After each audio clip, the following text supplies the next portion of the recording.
Hello everyone, I'm Gurleen from Simple as Fagwada. Today I'm here to give you the explanation of the reading museums of fine art and the public. इस reading passage में हमें बताया गया है fine art के museums के बारे में और उनकी पब्लिक के रिएक्शन के बारे में कि पब्लिक जो है वो कैसे रिएक्ट करती है. Okay, let's start from the first question category of this reading, which is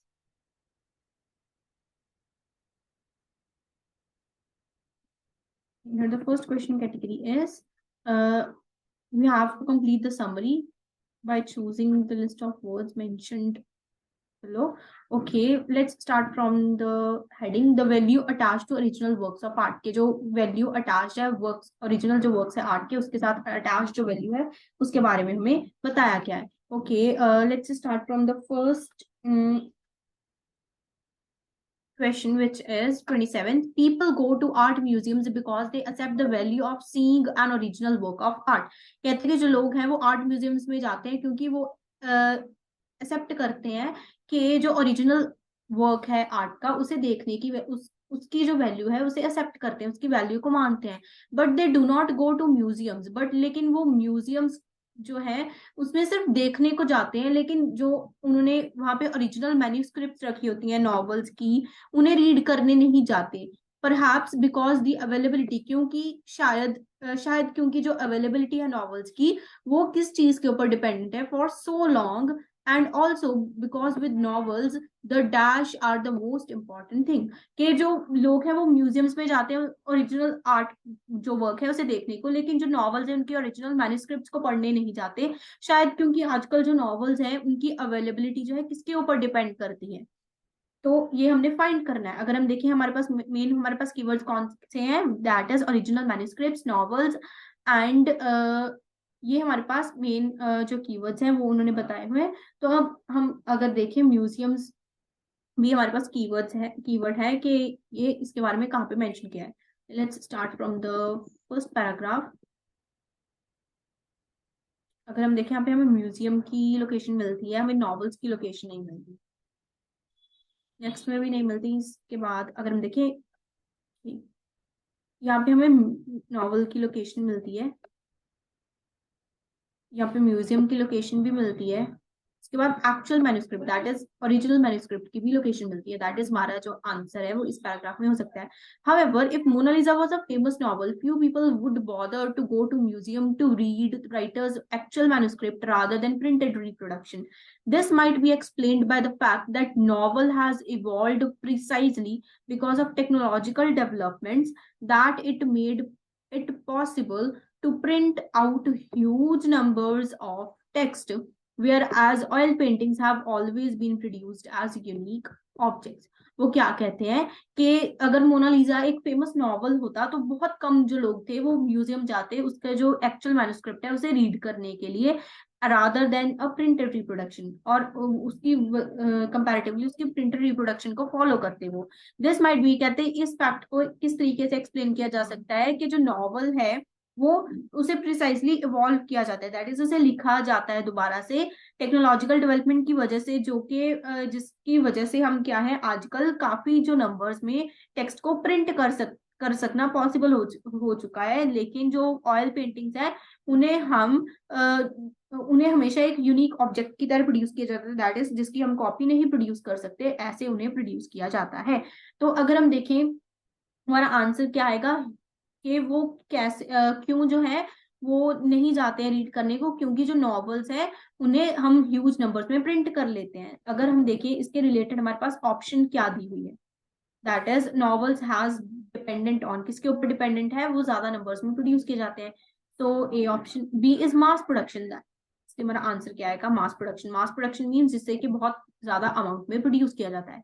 तो हमारा 27 का आंसर आएगा मास प्रोडक्शन. एंड उसके बाद उन्होंने क्या बताया, and also because with novels the dash are the most important things. और इसके साथ साथ क्योंकि नॉवेल्स के साथ साथ एक और चीज बहुत इंपॉर्टेंट है, वो कौन सी है वो हमने फाइंड करनी है.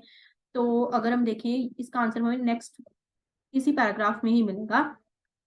अगर हम देखें हमें नेक्स्ट यहाँ पे नॉवेल्स के साथ की फिर से लोकेशन मिलती है. With novels the reader attends mainly to the meaning of the words rather than the way they are printed on the page, whereas reader of the painting must attend just as closely to the material form of marks and shapes in the picture as to any ideas they may signify। वो क्या कहते हैं कि novels में क्या होता है, जो रीडर है वो मेनली जो उसका जो वर्ड्स उन्होंने यूज किए हैं उनका मेन मीनिंग क्या होता है उसके ऊपर फोकस करता है, एज कम्पेयर टू ये देखने के लिए ये देखने के ऊपर कि जो पेज है उसके ऊपर किस तरीके से उसे प्रिंट किया गया है, उसकी बजाय उसका जो मेन मीनिंग है, जो मेन मोटिव है, उसके ऊपर फोकस किया जाता है। लेकिन जो रीडर है पेंटिंग का, वो क्या करता है, उसे क्लोजली देखता है कि कौन सा मटेरियल फॉर्म यूज किया गया है, या फिर मार्क्स कैसे बनाए हैं, शेप्स कौन सी उस पिक्चर में बनाई गई हैं, ऐसी चीजों को के ऊपर वो फोकस करता है, तो वो कौन से मेन आइडियाज को सिग्निफाई करता है। ओके, अगर हम देखें तो इसके अकॉर्डिंग हमारा आंसर जो है वो क्या आएगा कि नॉवेल्स में वो क्या इसके ऊपर फोकस करते हैं, जो मेन उसका जो मीनिंग है, मेन उसका लिखने का मोटिव क्या है। तो अगर हम देखें इंस्टीट्यूशन इसका नहीं आएगा, बी हमने ऑलरेडी लिख लिया, मैकेनिकल प्रोसेस भी नहीं आएगा, पब्लिक भी नहीं आएगा, पेंट्स भी नहीं आएगा, नेक्स्ट हमें फिर से पेंट दिया हुआ है, जी is size, next is underlying ideas, that is कि उसके जो मेन आइडियाज हैं, जो मेन मीनिंग है उसके बारे में वो फोकस करते हैं, तो इसलिए हमारा आंसर आएगा H. Next question is, however, in historical times, artists such as Leonardo are happy to instruct Dash to produce copies of their work, and these days, new methods of reproduction allow excellent replication of surface relief features as well as color and dash। वो क्या कहते हैं, लेकिन इसके comparatively जो historical times थे, that is ancient times में जो आर्टिस्ट थे, जैसे कि लियोनार्डो दा विंसी के बारे में हमने बताया कि वो हैप्पी थे, वो खुश थे, अपने किसको इंस्ट्रक्ट करते थे ताकि उनका जो काम है उसकी कॉपीज प्रोड्यूस कर दी जाए। एंड आज के जो टाइम है उसमें ऐसे मेथड्स जो है आ गए हैं जिसकी वजह से जो है उसे डुप्लीकेट करना, उसे रिप्रोड्यूस करना बहुत ज्यादा इजी हो गया है पहले के कंपैरेटिवली। लेकिन पहले जो क्या करते थे, वो किसे जो इंस्ट्रक्ट करते थे कि उनके जो काम की कॉपीज बना दी जाए। ओके, अगर हम देखें इसकी लोकेशन हमारे पास क्या आ सकती है, इसकी लोकेशन हमें मिलेगी, दैट इज उन्होंने लियोनार्डो दा विंसी के बारे में यहाँ पे मेंशन किया हुआ है।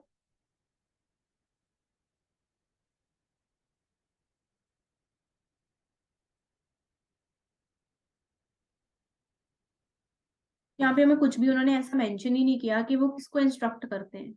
नेक्स्ट पैराग्राफ में अगर हम देखें, यहाँ पे मोनालिसा की बात की हुई है, यहाँ पे भी रिप्रोडक्शन की बात की हुई है, of creations of the workshop apprentices. अगर हम देखिए यहाँ पे हमारा आंसर हो सकता है, yet it has always been possible to make very accurate facsimiles of pretty well of any fine artwork.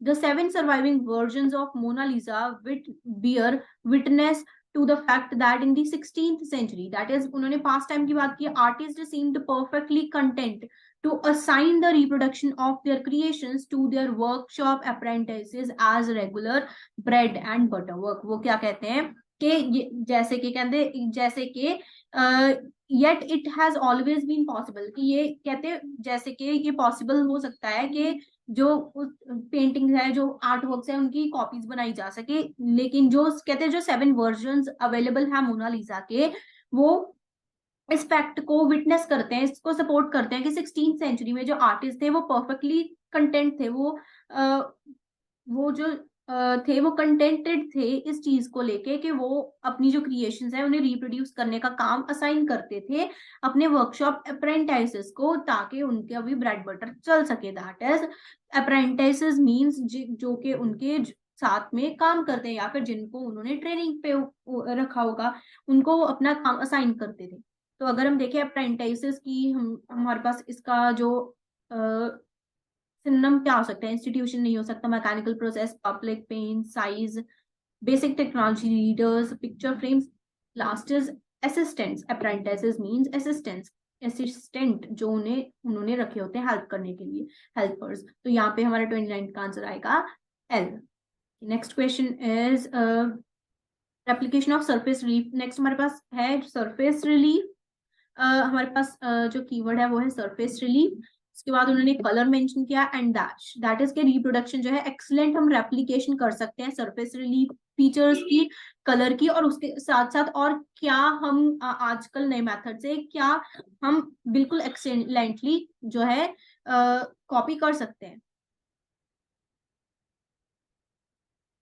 अगर हम देखें and today the task of reproducing pictures is incomparably more simple and reliable with the reprogenic reprographic techniques that allow the production of high quality prints made exactly to the original scale के हम क्या कैसे बनाते हैं original scale के basis पे हम बता सकते हैं, कलर वैल्यूज भी सेम होती हैं और even the duplication of surface relief of the painting, surface relief colour values हमने ऑलरेडी मेंशन किया हुआ है। तो हमारे पास बचा और क्या, ओरिजिनल स्केल। अब ओरिजिनल स्केल के साथ रिलेटेड हमारे पास कौन सा सिनोनिम उन्होंने मेंशन किया है, उसके अकॉर्डिंग हमारा आंसर रहेगा that is institution, mechanical process, paint, size that is original scale means के जिस स्केल के बेसिस पे उन्होंने बनाया था उसी स्केल को वो फॉलो करके हम बना सकते हैं, दैट इज जी। तो हमारा आंसर आएगा जी 30th का। Next and last of this category, last question of this category is it is regrettable that museums still promote the superiority of original artworks. कहते हैं कि ये रिग्रेटेबल है कि आजकल जो म्यूजियम्स है अभी भी वो जो है ओरिजिनल आर्टवर्क्स की सुपीरियरिटी को प्रमोट करते हैं, since they may not be in the interest of the dash. लेकिन कहते चाहे ये जो वहां पर जो कुछ किसी के इंटरेस्ट में ना भी हो, वो हमने फाइंड करना है कि किनका इंटरेस्ट उसमें नहीं है, लेकिन फिर भी उसको वो प्रायोरिटी देते हैं। तो अगर हम देखें तो इसकी लोकेशन हमारे पास कहाँ पे आएगी, आई थिंक इसकी लोकेशन भी इसके साथ ही हो सकती है। अगर हम देखें यहाँ पे उन्होंने बताया है but despite an implicit recognition that spread of good reproductions can be culturally valuable, museums continue to promote the special status of original work. Unfortunately, this seems to place a severe limitations on kind of experience offered to visitors. वो क्या कहते हैं कि चाहे कहते हैं ये जो despite an implicit recognition that spread कि जो हम अच्छी रिप्रोडक्शंस कर लेते हैं उसकी उसे कल्चरली वैल्यूएबल माना जा सकता है म्यूजियम्स में, वो उसे प्रमोट कर सकते हैं उस ओरिजिनल वर्क के स्पेशल स्टेटस को। लेकिन अनफॉर्चुनेटली कहते हैं ये जो है जो विजिटर्स आते हैं उन्हें उनके लिए एक लिमिटेशन की तरह काम करता है, दैट इज के काइंड ऑफ एक्सपीरियंस ऑफर्ड, कि जिस तरीके का एक्सपीरियंस विजिटर्स को ऑफर किया जाता है उसके ऊपर एक लिमिटेशन की तरह एक्ट कर सकता है, दैट इज कि ये किनके लिए इंटरेस्टिंग नहीं हो सकता, ये जो है पब्लिक के लिए। इसलिए हमारा आंसर आएगा D. I think this category is clear to everyone. So let's move to the next question category, which is MCQs. Okay, here the first question is writer mentions London's National Gallery to illustrate dash के writer ने London national gallery को mention किया है क्या illustrate करने के लिए, क्या शो करने के लिए उन्होंने जो है लंदन नेशनल गैलरी मेंशन किया। अब हमारा कीवर्ड है लंदन नेशनल गैलरी, वो कहाँ पे मेंशन किया गया है पूरी रीडिंग में हम ये देखेंगे। अगर हम देखें हमने जितना पैराग्राफ रीड किया यहाँ पे हमें लंदन नेशनल गैलरी के बारे में कुछ भी नहीं मिला, तो हम ऑब्वियस है हमारा आंसर जो है नेक्स्ट पैराग्राफ में ही होगा।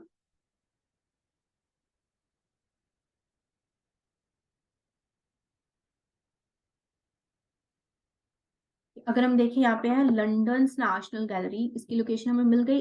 अब यहाँ से हम रीड करना स्टार्ट करेंगे। In addition a major collection like that of London national gallery is housed in numerous rooms, each with dozens of works, any one of which is likely to be worth more than all the average visitor possesses.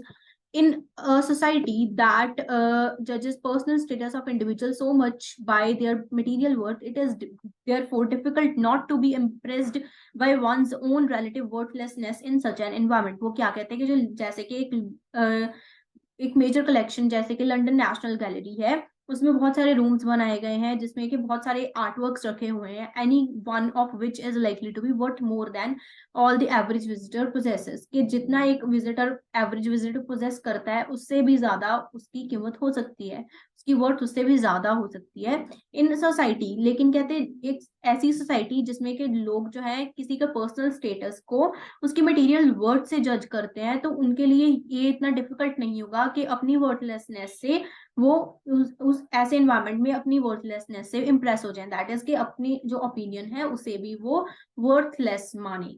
तो अगर हम देखें हमारे पास options क्या उन्होंने दी हुई हैं उसके अकॉर्डिंग हमारा आंसर आएगा, दैट इज फर्स्ट ऑप्शन है it is the undesirable cost of undesirable cost to a nation of maintaining huge collection of art, इसकी उन्होंने बात नहीं की तो ये हमारा आंसर नहीं होगा। नेक्स्ट इज कॉन्फ्लिक्ट दे में अराइज दैट में arise in society between financial and artistic values, इसकी भी उन्होंने कोई बात नहीं की कि उनमें कॉन्फ्लिक्ट अराइज होगा। उन्होंने कहा कि उनका जो व्यू है वो ऑपोजिट हो सकता है।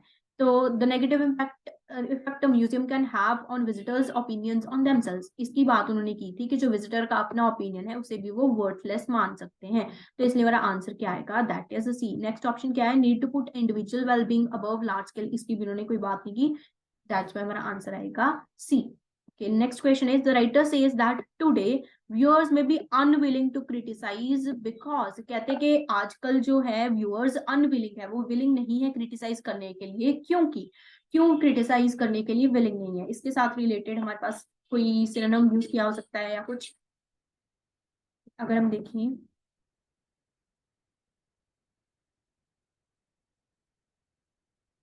यहाँ पे उन्होंने ऐसा कुछ मेंशन नहीं किया था।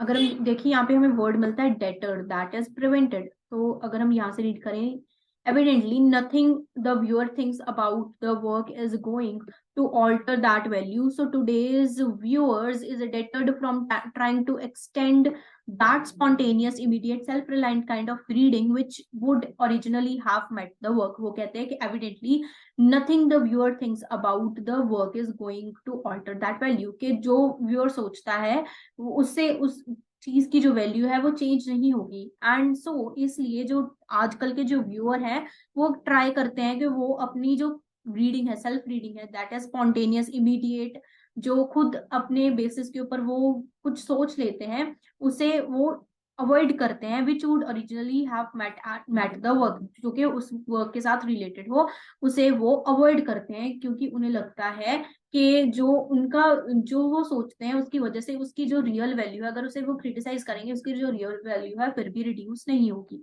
तो उसके रिगार्डिंग हमारे पास जो ऑप्शन है, तो हमारा आंसर क्या आएगा, lack, because they lack knowledge they needed to support an opinion, इसकी उन्होंने कुछ बात नहीं की। They fear it may have financial implications, इसकी भी बात नहीं की।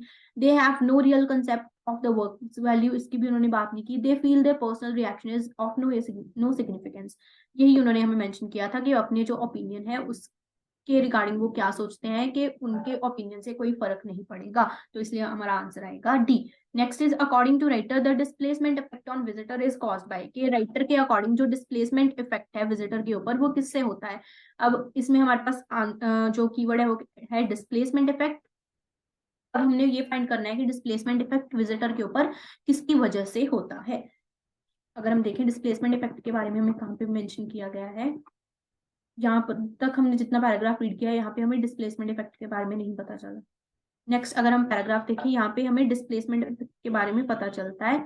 तो अगर हम यहाँ से रीड करें, the visitor may then be struck by a strangeness of seeing such diverse paintings, drawings and sculptures brought together in an environment for which they were not originally created. This displacement effect is further heightened by sheer volume of exhibits. In case of major collection, there are probably more works on display than we could realistically view in weeks or even months. तो क्या कहते हैं कि जो visitor है वो is visitor may then be struck by the strangeness of seeing, कहते हैं कि जो है वो बहुत उसे स्ट्रेंज लगेगा कि इतनी सारी जो अलग अलग पेंटिंग्स, ड्राइंग्स और स्कल्पचर्स में ऐसे इन्वायरमेंट में इकट्ठे उन्हें देखने को मिलेंगे जो जिस इन्वायरमेंट के लिए वो ओरिजिनली क्रिएट नहीं हुए हैं।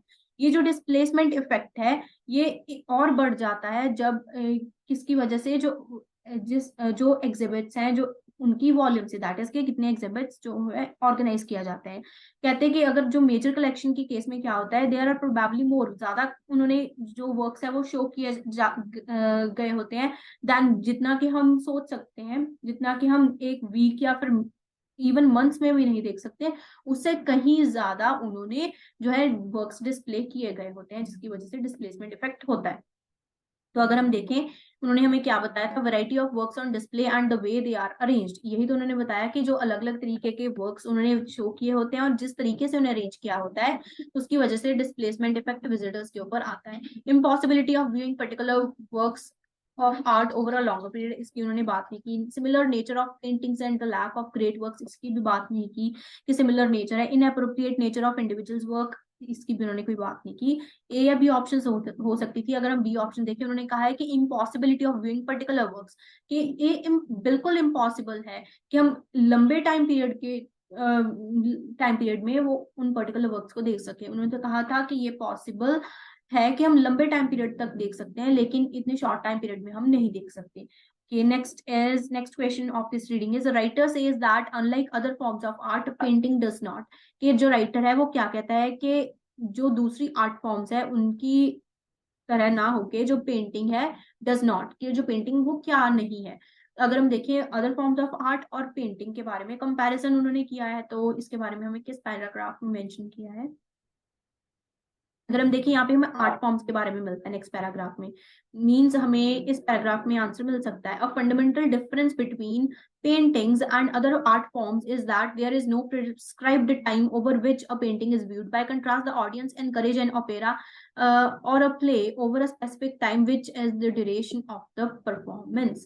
वो क्या कहते हैं कि जो एक फंडामेंटल डिफरेंस पेंटिंग्स और आर्ट फॉर्म्स में क्या है कि उसमें जो पेंटिंग्स है उसमें कोई प्रिस्क्राइब टाइम नहीं होता है देखने का, कि कितना टाइम के लिए हम उस पेंटिंग को देख सकते हैं। लेकिन इसके कंपैरेटिवली जो ऑडियंस है वो ओपेरा और प्ले को टुवर्ड्स कैसे इनकरेज होती है कि एक स्पेसिफिक टाइम के टुवर्ड्स, कि उन्हें पता होता है कि इस परफॉर्मेंस की ड्यूरेशन इतनी चलेगी, लेकिन पेंटिंग को देखने की कोई भी ड्यूरेशन नहीं होती, दैट इज बिगिनिंग और एंडिंग का नहीं पता होता। तो अगर हम देखें इसमें हमारे पास involve direct contact with audience, audience के साथ डायरेक्ट कॉन्टेक्ट में होते हैं, इसकी उन्होंने ऐसा कुछ मेंशन नहीं किया। रिक्वायर स्पेसिफिक लोकेशन, लोकेशन की भी उन्होंने बात नहीं की। Need the involvement of other professionals, उन्होंने इसकी भी कोई बात नहीं की। उन्होंने कहा है हैविंग अ स्पेसिफिक बिगिनिंग और एंड, कि उसके एक स्पेसिफिक बिगिनिंग और एंड होना चाहिए। तो इसमें मेरा आंसर आएगा D. I hope this category is also clear to everyone. So let's move to the next question category, which is yes, no, not given. And here the first question is 36. The question is, art history should focus on discovering the meaning of art using range of media. कहते हैं कि जो art history है उसे focus करना चाहिए कि किसके ऊपर, कि जो आर्ट का मीनिंग है उसे डिस्कवर करने के ऊपर फोकस करना चाहिए, जिसमें कि रेंज ऑफ मीडिया यूज किया होता है। अगर हम देखें इसमें उन्होंने आर्ट हिस्ट्री के बारे में बोला है और रेंज ऑफ मीडिया के बारे में बोला है। अगर हम देखें आर्ट हिस्ट्री के बारे में उन्होंने हमें कहाँ पे मेंशन किया है?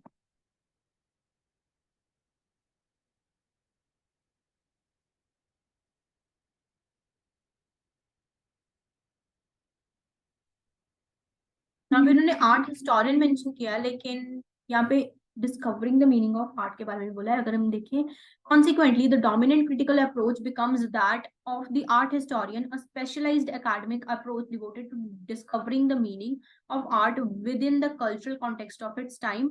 This is the perfect harmony with the museum's function, since the approach is dedicated to seeking out and conserving authentic original readings of the exhibits. Again अगर हम देखें, उन्होंने आर्ट हिस्ट्री नहीं बोला, उन्होंने कहा है कि जो आर्ट हिस्टोरियन है उनका मेन काम क्या है, मीनिंग फाइंड करना, कि अप्रोच फॉलो करते हैं आर्ट हिस्ट्री की। उन्होंने ये नहीं कहा कि उन्हें फोकस करना चाहिए, तो इसके बारे में ना ही उन्होंने कहा है कि रेंज ऑफ मीडिया यूज करके उन्हें डिस्कवर करना चाहिए। तो इसमें हमारा आंसर क्या आएगा? Not given. Next question is the approach of art historians, के जो आर्ट हिस्टोरियंस है उनकी जो अप्रोच है conflicts with that of art museums, के वो आर्ट म्यूजियम्स की अप्रोच के साथ कॉन्फ्लिक्ट करता है, उसके ऑपोजिट है। अगर हम देखें आर्ट हिस्टोरियंस के बारे में हमने अभी रीड किया था लास्ट क्वेश्चन में ही, उन्होंने क्या बताया है? Becomes that the art historian specialised academic approach, के ये एक अप्रोच है जो कि जिसमें हम मीनिंग डिस्कवर करते हैं आर्ट का with in cultural context of its time. This is in perfect harmony with the museum's function, since the approach is dedicated to seeking out and conserving authentic original readings of the exhibits. वो क्या कहते हैं कि ये जो है बिल्कुल museums के साथ हारमनी में काम करती है ये अप्रोच, क्योंकि ये अप्रोच का जो मेन मोटिव क्या है, जो एग्जिबिट्स में ओरिजिनल रीडिंग्स शो की जाती है उन्हें कंजर्व करना। तो अगर हम देखिए क्वेश्चन में उन्होंने मेंशन किया है कि ये उनकी ऑपोजिट है, उनमें कॉन्फ्लिक्ट है, लेकिन उन्होंने तो कहा है कि प्रॉपर हार्मनी में काम करता है। तो इसलिए मेरा आंसर क्या आएगा? No. Next is people should be encourage, के लोग जो है उन्हें एनकरेज करना चाहिए ताकि वो अपने ओपिनियंस दे सकें openly on works of art, art के जो वर्क्स हैं उनके ऊपर, आर्ट वर्क्स के ऊपर ओपनली अपना ओपिनियन शेयर करने के लिए उन्हें एनकरेज करना चाहिए। अगर हम देखें हमारे पास उन्होंने बताया है, यहाँ पे क्रिटिसिज्म की बात की है उन्होंने, यहाँ पे अगर हम देखें म्यूजियम पब्लिक के बारे में बोला है, people like any other audience, the museum public like any other audience experience art more rewardingly when given the confidence to express their views। कहते हैं कि जो म्यूजियम पब्लिक है वो आर्ट को ज्यादा अच्छे से एक्सपीरियंस करती है अगर हम उन्हें उनमें कॉन्फिडेंस लेके आए कि वो अपने व्यूज को एक्सप्रेस करें, दैट इज, तो उन्होंने भी यही कहा है कि हमें उन्हें अपने व्यूज को एक्सप्रेस करना चाहिए, तो इसी बार आंसर आएगा yes. Okay, next question is reproduction of fine art should only be sold, कि ये जो है वो सिर्फ उन्हें ही सॉल्व करनी चाहिए, बेचनी चाहिए to the public if they are of high quality. अगर जो रिप्रोडक्शंस है उनकी क्वालिटी अच्छी है तभी हमें सिर्फ उन्हें पब्लिक को बेचना चाहिए। अगर हम देखें उन्होंने रिप्रोडक्शंस की ऊपर बात की थी लेकिन वहां पे उन्होंने बेचने की कहीं पे बात नहीं की, तो हमारे पास बचा ये जो लास्ट क्वेश्चन है, लास्ट पैराग्राफ, इसमें हम रीड करेंगे।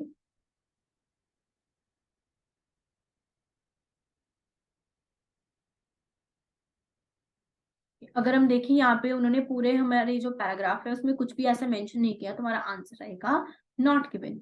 Last question of this reading is in the future, future में those with power are likely to encourage more people to enjoy art. कहते हैं फ्यूचर में जो लोग पावर में है वो ज्यादा लोगों को एनकरेज करेंगे आर्ट को एंजॉय करने के लिए। ओके, अगर हम देखें हमारे पास फ्यूचर की बात हमेशा लास्ट पैराग्राफ में ही होती है, तो हम यहाँ से रीड करेंगे। If appropriate works of fine art could be rendered permanently accessible to public by means of high fidelity reproductions, as literature and music already are, the public may feel somewhat less in awe of them.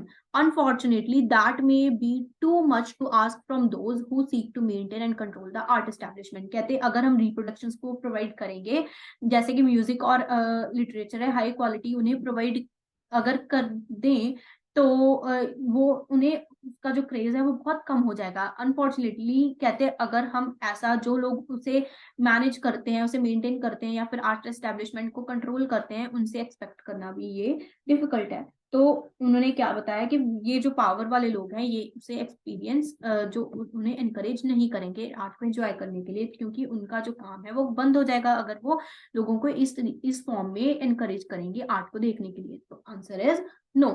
So I think this whole reading passage is clear to everyone. So please like, share, and comment our video. Also subscribe our channel. Thank you everyone for watching my video.